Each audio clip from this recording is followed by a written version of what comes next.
Hello, my name is Nader Algawi, and today I will be discussing the differences between Western and Eastern parenting styles. So, before I begin this conversation, I would like to preface it by saying that I myself did grow up in a Middle Eastern house. However, I grew up in the United States, and growing up in the United States with American friends, but being raised by parents with a Middle Eastern mindset, I can definitely say my own experience is similar to what is shown in the research I'm about to discuss.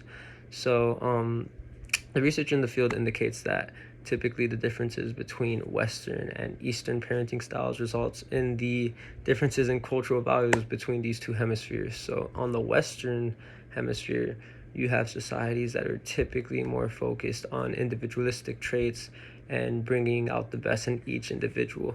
However, on the Eastern side of the world, you have cultures that are more focused on the community as a whole and trying to bring out goals as an entire society rather than each individual. So the first source I'm going to discuss is a source by Joanne Newman and his team.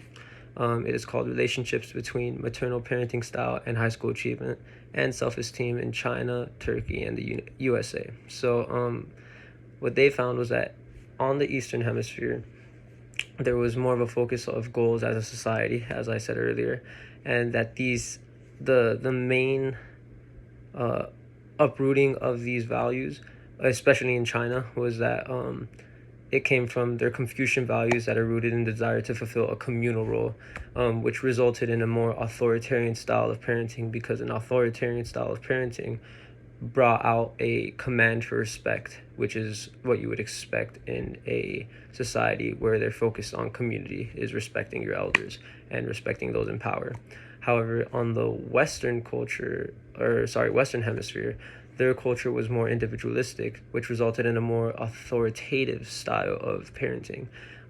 This allowed for a little bit more free will and increased socialization in an individualistic society. Um, Another source that strengthens these notions is the source from Bernita Kos and Wen Zhao.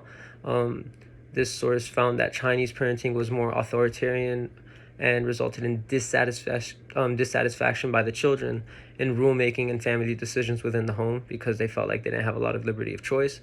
However, American children's family environment and upbringing was characterized as more democratic and resulted in more general satisfaction with the overall parent-child relationship. This regards aspects such as decision making, academic and career pressures, rulemaking, etc. Yeah, these are what pretty much make the key differences between the two cultures.